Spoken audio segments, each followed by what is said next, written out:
Niger Coup leader, sworn in as president for 5-year term amidst political uncertainty. Niamey, Niger.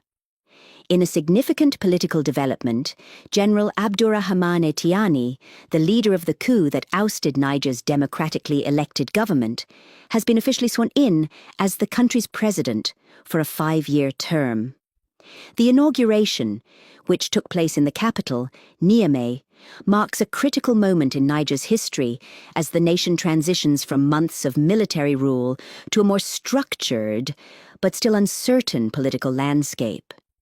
A controversial rise to power Tiani, who led the July 2023 coup that removed former President Mohamed Bazoum from office, has remained in control of the country since seizing power. The coup was justified by the military as a necessary step to address corruption, economic mismanagement, and security threats posed by jihadist insurgencies. However, the overthrow of a democratically elected government was widely condemned by the international community, leading to sanctions and diplomatic tensions. Despite initial resistance from regional and international bodies, including the Economic Community of West African States, ECOWAS, which threatened military intervention, Tiani and his junta consolidated their grip on power. The recent swearing-in ceremony signifies a shift towards institutionalizing military leadership, with Tiani now officially recognized as Niger's head of state for the next 5 years. Inauguration. Amidst sanctions and diplomatic isolation. The inauguration event was attended by high-ranking military officials, government representatives, and a select group of foreign allies. However, notable absences included leaders from ECOWAS and Western nations, many of whom have cut ties or imposed sanctions on Niger since the coup. The sanctions, which include trade restrictions and border closures, have significantly affected Niger's economy, exacerbating food shortages and inflation.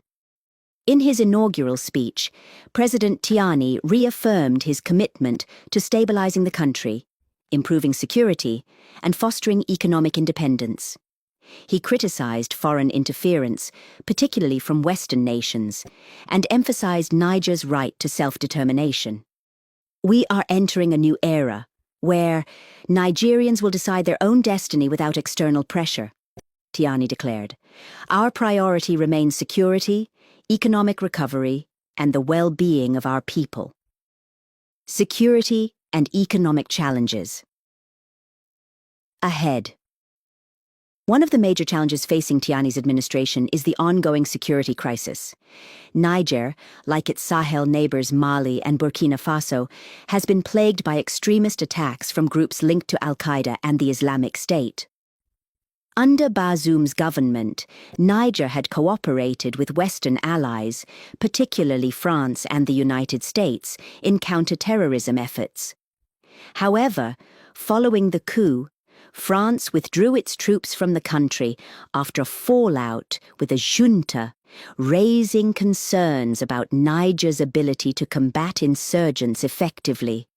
Economically, Niger is struggling under the weight of ECOWAS sanctions, which have restricted financial transactions and trade flows.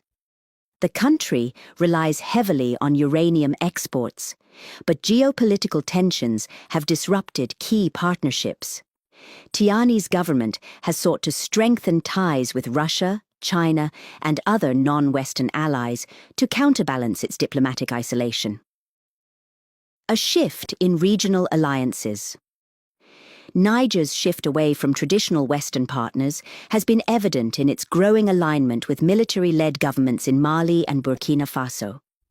The three nations recently formed the Alliance of Sahel States, a coalition aimed at fostering military cooperation and reducing dependency on external powers like France and the United States. This move has raised concerns among Western powers, who fear increased Russian and Wagner Group influence in the region.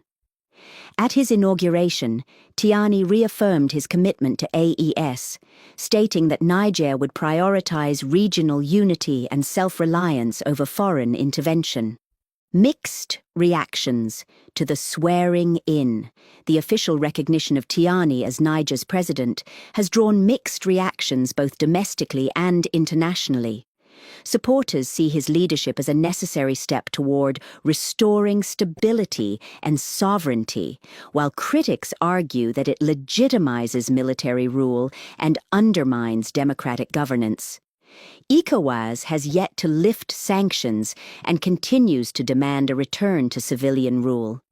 Meanwhile, the United Nations and the African Union have expressed concerns about human rights violations, press freedom restrictions, and the potential for prolonged military rule in Niger. Within Niger, public opinion remains divided. Some citizens view Tiani as a strong leader who can bring much-needed stability and security, while others fear that prolonged military rule will stifle democratic freedoms and economic progress. Freedom Square.